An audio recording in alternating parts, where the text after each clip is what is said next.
Nah, ini penting juga ya, untuk bulan Sya'ban, Ramadan, atau seluruh bulan yang Allah kasih buat kita ya.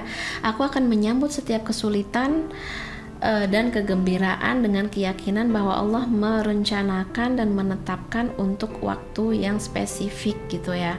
Jadi kalau misalnya kita dapatkan bahwa Sya'ban dan Ramadan ini ternyata berat, ekonomi berat, cari penghidupan, cari rezeki berat gitu, kita harus yakin, kenapa sih Allah gitu, sudahlah ekonomi lagi merosot,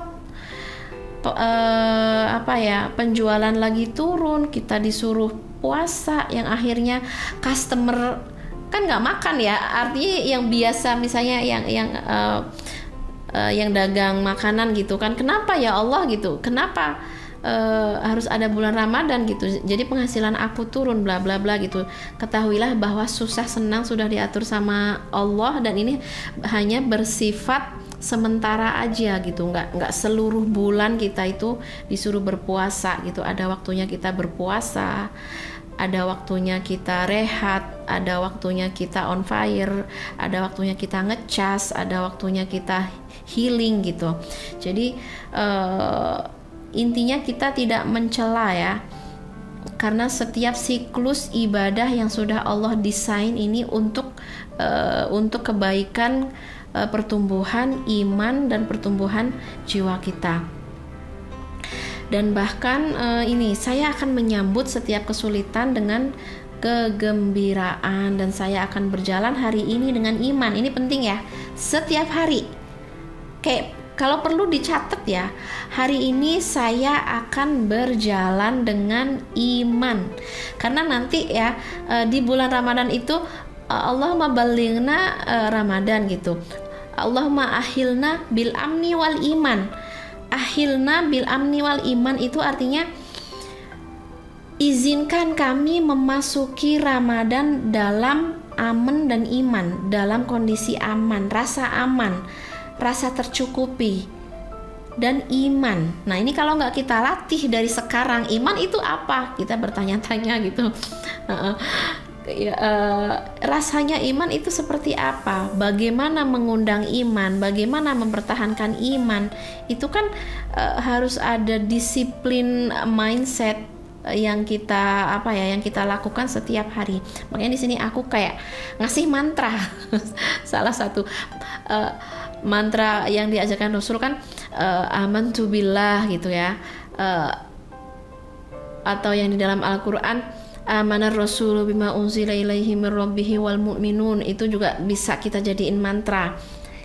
Jadi semua yang membawa kita, mendorong kita kepada zona iman ya, itu kita bantu jiwa kita untuk mengingat kembali bahwa ya Allah, hari ini aku akan berjalan dengan iman.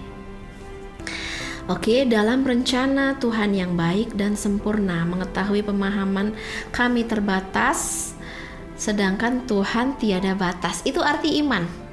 Ya. Iman itu faham bahwa kita ini terbatas dan Allah tiada batas. Artinya apa? Pikiran kita terbatas, kayaknya mentok deh. Tapi dengan iman, enggak, kalau Allah mah enggak ada mentok. Itu artinya iman, berjalan dengan iman. Kayaknya enggak bisa deh. Itu kan pikiran kita, perasaan kita, tapi biqudratillah wa bimasyiatillah, dengan kuasa Tuhan, dengan kehendak Tuhan, dan kita punya iman, kita bisa punya terobosan. Ya, terobosan itu yang mentok tapi kita bisa nerobos gitu. Atau istilahnya mungkin kita tetap bisa melihat cahaya meskipun kita berada di dalam kegelapan. Artinya apa teman-teman yang dirahmati Allah? Semua yang kita jalanin, baik itu siklus ibadah atau siklus kejiwaan kita atau siklus apapun, up and down-nya, susah senangnya, baik buruknya, bencana atau rejeki, semua itu dalam rencana Tuhan yang baik dan sempurna. Sempurna, gak ada yang kurang gitu. Semuanya baik, kulluh khair. Ini yang disebut dengan iman ya. Kadang kita tanya, iman itu apa gitu. Iman itu ketika kita membaca sesuatu yang mungkin di dalam ketidakmungkinan, itu namanya iman.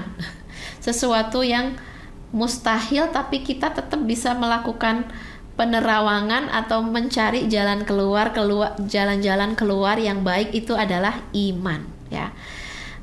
Kalau misalnya nanti Umi, aku kalau puasa emahku kambuh. Padahal ini kenapa Tuhan ngasih perintah puasa? Kalau aku puasa imanku kambuh.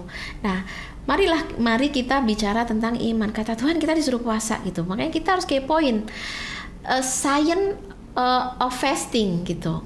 Kalau kita nggak kepo, kita hanya lapar doang, kita nggak cari ilmu, ya kita hanya lapar doang, nggak dapet ilmunya, nggak dapet energinya, nggak dapet hasilnya. Toh ternyata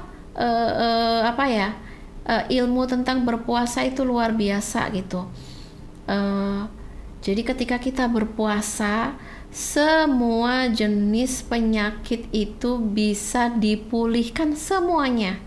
Terutama kalau zaman sekarang itu kan pembunuh terbesar manusia itu jantung, diabetes gitu kan. Dan itu semuanya obatnya puasa ternyata ya. Ketika kamu puasa, gula darah kamu turun, tensi darah kamu turun, yang tensinya tinggi turun, gas di dalam lambung kamu turun, bahkan mengaktifkan autofagi. Autofagi itu sebuah sistem tubuh untuk membersihkan semua yang tidak diperlukan, racun, kotoran, atau sel-sel kanker, sel-sel jahat, semuanya dibersihkan. Nah, ini sebenarnya iman itu bisa kita bantu lewat sains juga. Kalau kita kayak modal iman, tapi kalau kita nggak cari ilmunya, mungkin iman kita nggak sekuat orang berilmu. Makanya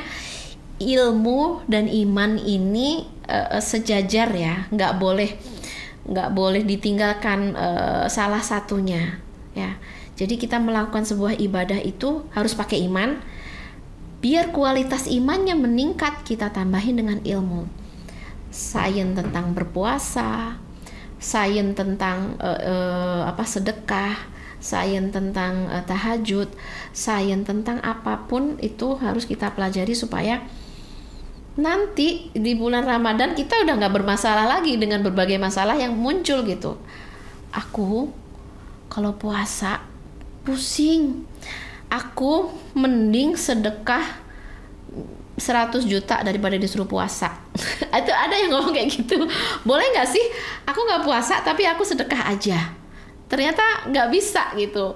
Nggak bisa kita memilah-milah. Aku mau puasa doang. Aku pokoknya kuat lah kalau disuruh puasa, tapi aku nggak mau sedekah.